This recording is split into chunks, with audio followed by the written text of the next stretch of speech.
So apparently we're all supposed to have a financial plan. You know that magical spreadsheet that tells you exactly how you'll afford a house, a car, 3 holidays a year, and somehow still retire before your knees stop working. Except let's be real. Most people open Excel, type in budget, and then immediately start crying because the numbers look like a crime scene. The truth is, making a financial plan doesn't have to feel like writing your will at the age of 27.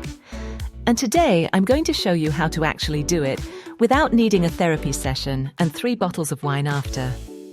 First of all, let's be honest. The reason financial planning feels like punishment is because we start with delusion.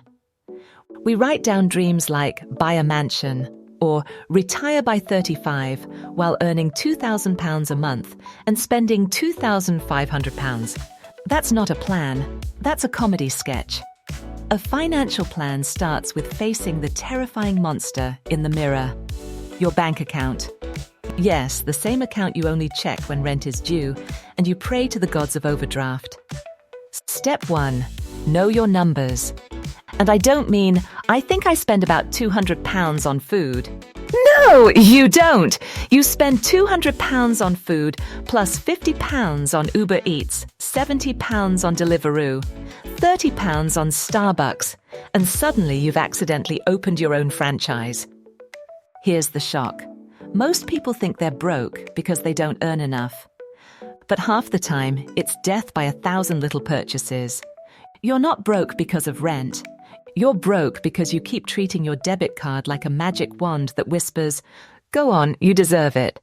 No, you don't deserve £6 iced lattes every day. What you deserve is not crying when your landlord emails you.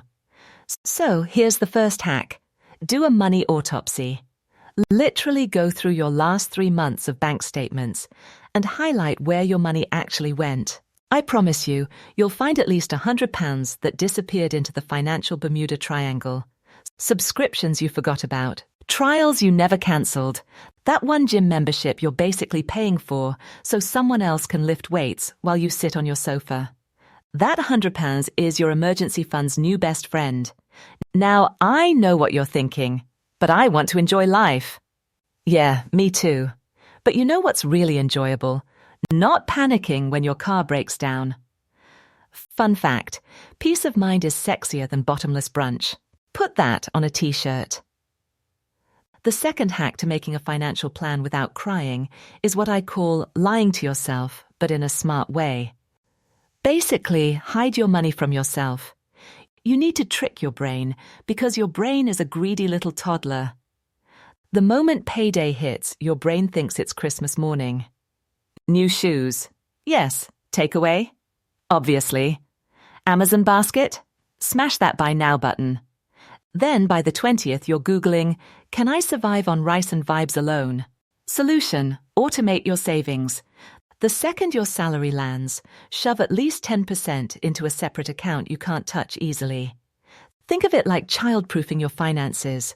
The less access you have, the better. Now let's talk goals. Not vague Pinterest board goals like live my dream life.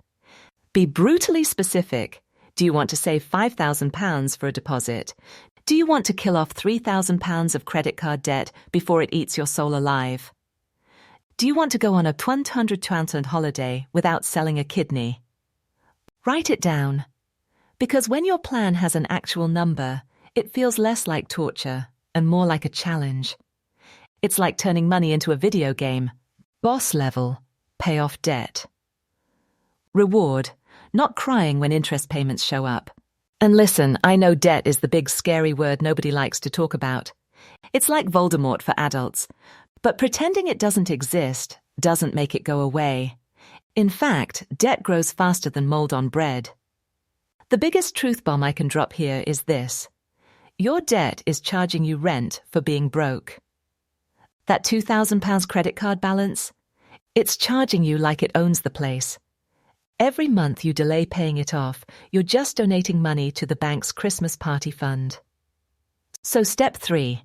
Attack the highest interest debt like it insulted your mum. Make it personal. Now, budgeting. The word alone makes people want to punch a wall. because it feels restrictive, like financial prison. But here's the twist. Budgeting isn't punishment, it's permission. It's you telling your money where to go instead of wondering where it went. Think of it as assigning jobs. Rent? Guard the roof over my head. Food? Keep me alive. Savings?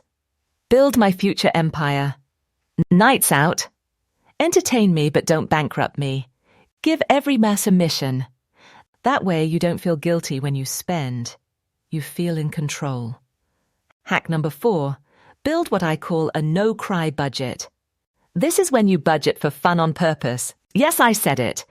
Because nothing makes you more likely to quit than trying to live on lentils and tap water for 6 months. Put aside 50 fatties, £100, whatever you can afford, as guilt-free fun money.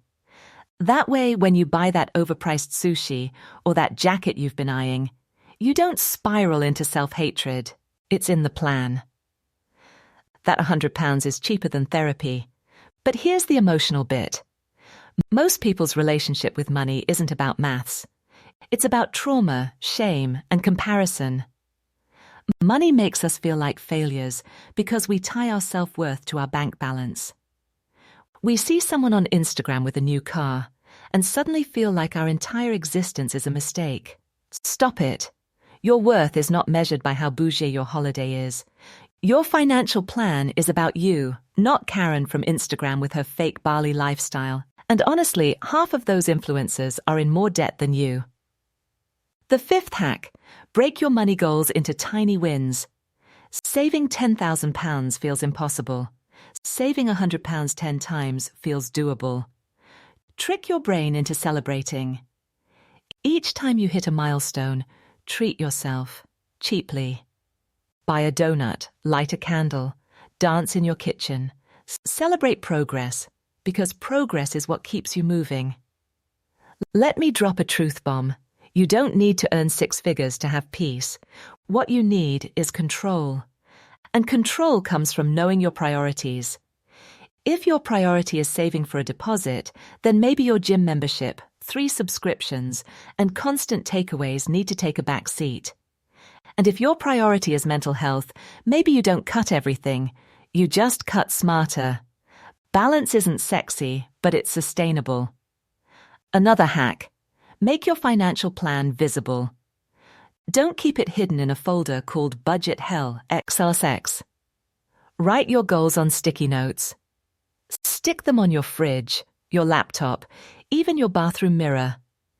Every time you're about to blow £40 on cocktails, you'll remember you're actually saving for something bigger. It's not about guilt.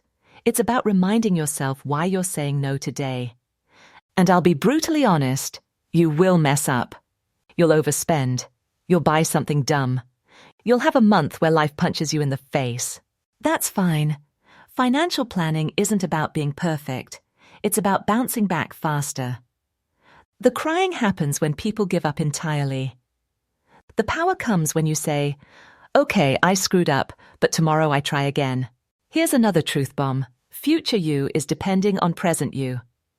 Imagine yourself at 60, finally retired, sipping coffee in peace.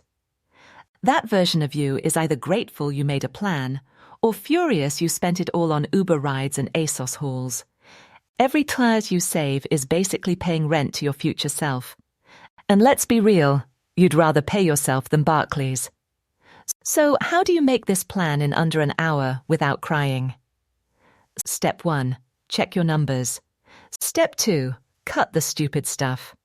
Step 3, set one clear goal. Step 4, automate your savings. Step 5, make space for fun. Step 6, forgive yourself when you mess up. Done. That's your financial plan, and not a single tear shed. Because here's the thing. Money doesn't have to be scary. It's just a tool. It's not out to ruin your life unless you hand it the steering wheel. You don't need to be rich to be stable. You just need to be intentional.